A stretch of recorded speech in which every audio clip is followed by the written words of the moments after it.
kadib markii la soo gabagabeeyay ismaandhaafkii siyaasadeed ee deegaanka ayaa waxaa dib ugu soo laabtay magaalada Jigjiga ee caasimadda deegaanka madaxweynaha dowladda deegaanka Soomaalida madaxweyne Mustafa Maxamed Cumar waxaana garoonka diyaaradaha Garadwilwal si diiran oo aad u sarreysay ugu soo dhaweeyay dhammaan kaabineetka deegaanka shacabka deegaanka gaar ahaan bulshooyinka magaalada Jigjiga odayaal dhaqameedka culimooyinka dhalinyarada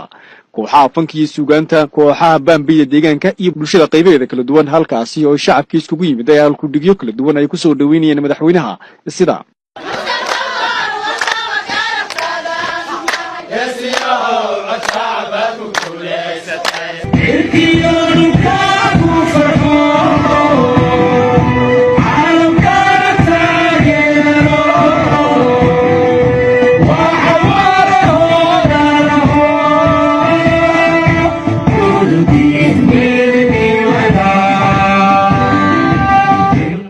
soo dhaweyn kadib waxa uu madaxweynaha dowladda deegaanka Soomaalida madaxweyne Mustafa Maxamed Cumar oo waqti yar oo gaaban oo nasasho ku qaatay qolka khaaska ah ee garoonka diyaaradaha Garadwilwal kadib waxa uu madaxweynuhu waqti kale la qaatay shacabkii iskugu yimid garoonka diyaaradaha Garadwilwal ee iskugu soo baxay inay si diiran u soo dhaweeyaan madaxweynaha deegaanka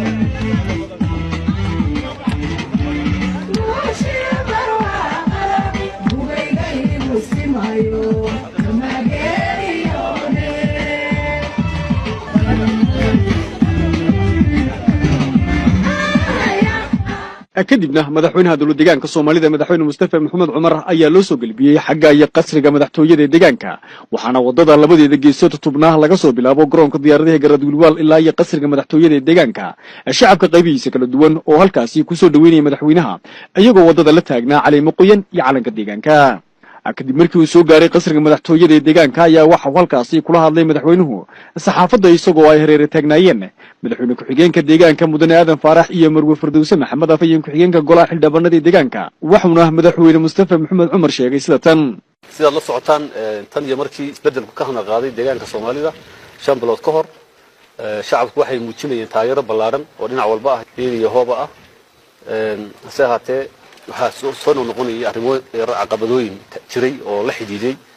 in isbedelku si loo rabay uu hore ugu soconin kala aragti duwanaansho la xidhiidhay sidii maartay dib xisbiga loogu yeegleeyay lahaa jirtay arrimahaas oo markii dambe keenay in maartay xogaa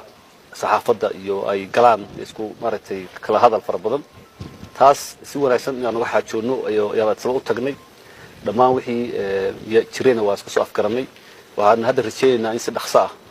maartay isbedelkii loo dardargeliyo oo ummadda looga faa'iideeyo si dadku ay maartay u dareemaan deganaansho siyaasadeed iyo mid amni oo xoog loo saaro dhanka horumarka kala aragtiyaashaas jirtay waxa dhex booday oo damacayn ay ka faa'iideystaan shabakad haraagi xukuumaddii hore iyo dadkii tacadiga ku sameeyay shacabka iyo dadkii ka taajiray dhiiga shacabka oo weli si daba socda dhaqanadii xunxumaa ahaa in lagu wareegaysto xafiisyada ciidamada iyo xafiisyada federaalka iyadoo dadka lagu dacweynayo mas'uuliyiinta deegaanka lagu dacweynayo waxaalihii shacabku ay dalbanayeen ee u baahnaayeen oo ay ka mid tahay Soomaalinimadu oo ay ka mid tahay in dulmiga la diido iyo halganku oo ay ka mid tahay diinta iyo akhlaaqda wanaagsan in la taageero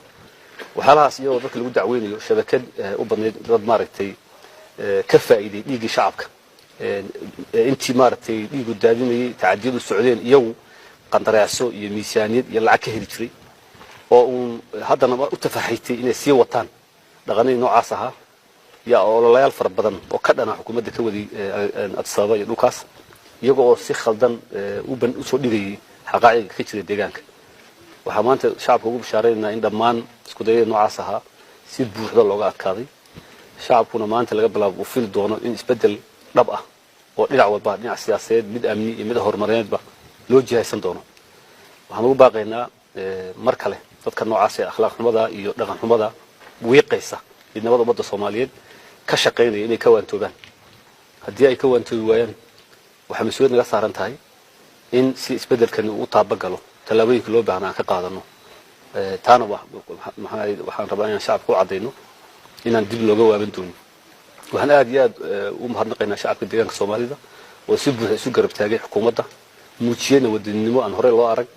iyo isku duubni aad iyo runtii maartay loogu farxo wax kastoo caqabado dhacana waxa laga faa'iidooyin ba ka yimaada marka iska qabsiga hadda jira waxaan ka faa'iidnay in dadkeenu ku midoobaan aragtidoodana ku muujiyaan inayna maanta u baahnayn in dib loo noqdo oo dadka lagu maartay dhaqamadii jawaasisnimada iyo wixii macnaha aan lahayn ee ahaa in dadka lagu caayo Soomaalidu uu aaminsan yahay diin buu aaminsan yahay inay waxalihii noocaas ah maanta ay noqdaan waxyaalo maartay ceeb ka noqdo shacabkeenu ay diidaan aad iyo aad baan ugu faraxsanahay guud ahaan inahaas ayaa ka soo baxay maalmaha soo socda insha Allah waxaan soo bandhigi doonaa qorshayaasha laga qaatay dhinaca dib u yegelidda iyo dib u habeynta xisbiga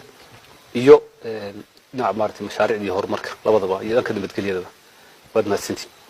soo dhaweyntii ballaaran ee shacabka deegaanku ay ku qaabileen madaxweynaha dowladda deegaanka Soomaalida madaxweyne Mustafa Maxamed Cumar oo muddo aad u kooban hawlo shaqo uga maqnaa deegaanka ayaa waxa ku dheenayd kalsooni iyo kalgacayl shacab dhabtii kulankeena maanta wuxuu ku soo aaday xilli aad muhiim ugu ah xaaladda bini'aadamnimada deegaanka sadogtihiin muddo bil ka hor waxaan sameynay assessment lagu eegayo saameynta uu lahaa roobkii dayrta ee sanadkan deegaanka Soomaalida dhabtii natiijadii qayb ahaan waa idin mahadcelinayaa qayb bay ka hayaan dhammaan hay'adaha deegaanka ka shaqeeyay xafiisyada dawladda natiijadii ka soo baxday ee wadaagnay waxay tilmaamaysay in deegaanka Soomaalidu sanadkan wajihi doono abaar way bilaabatay xilligeedii waxaan u malayn biyo yaraanta deegaanka ka jirto wash clusterka waan eegaynay shalayna annagii UNICEF iyo biyaha iyo OCHA waan ka wada hadlaynay in ka badan 819 tuulo ayaa maanta biyo dhaamin u baahan deegaanka gudihiisa dadaal ballaaran bay dhinaca dawladda leebelada heerarkeeda kala duwan wadaan heer degmo booyada waxay heli kareen baa shaqaynayo heer deegaan wasaaradda biyaha iyo wasaaraddan DBB inay dhinaca biyuhuna standby bay ahaadaan ceelasha wixii loo baahan yahay dayactiraan si xilliga loo baahan yahay DBB na gaabka jiri karaya meelaha biyo dhaaminta u baahan inay qabato inay diyaar u ahaato marka kulankeenu taasu muhiim u yahay xilligan uu yimid waxaan rajaynayaa cid kasta oo meeshan fadhiday kuwa maqanba ee deegaanka ka howlgalo inuu mas'uuliyad ballaaran iska saaro muddada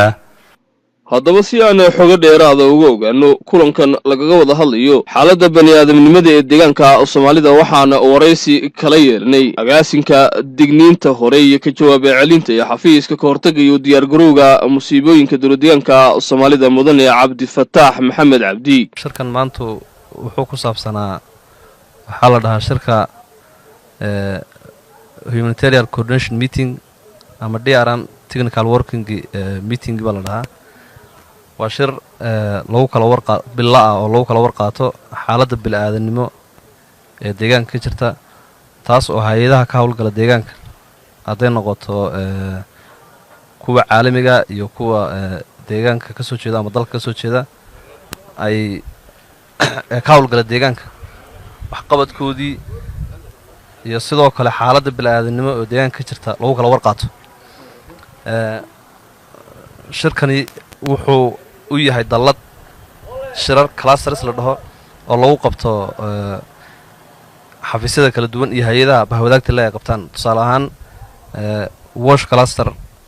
ama clusterka biyaha oo ah cluster ay ku midoobeen oo ku shiraan hay'adaha biyaha ka shaqeeya xafiiska biyaha iyo sidoo kale xafiiska DBB clusterka isaguna protectionka oo clusterka caruurta iyo haweenka xafiiska haweenka caruurta ay hogaamiyaan oo ay ka mid yihiin hay'ado kale bahwadaag la kalastaradu noocaasa kalastarka caafimaadka iyo nafaqada health and nutrition cluster intaasoo dhan budallada u wadayahay shirkan maanta kulankan wadatashiga xaaladda bani'aadamnimada ee deegaanka Soomaalida ayaa xafiiska ka hortagayo diyaargarowga musiibooyinku madashaasi waxa uu ku soo bandhigay in bilaha fooda inagu soo haya laga yaabo qaar ka mid ah gobolada deegaanka in ay soo wajihi karto roob yaraan sidaas daraadeed looga baahan yahay dhammaan xafiisyada bahwadaagta ku ah kulankan wadatashiga xaaladda bani'aadamnimada ee deegaanka in la sameeyo digniin hore si looga bixiyo jawaabta ku habboon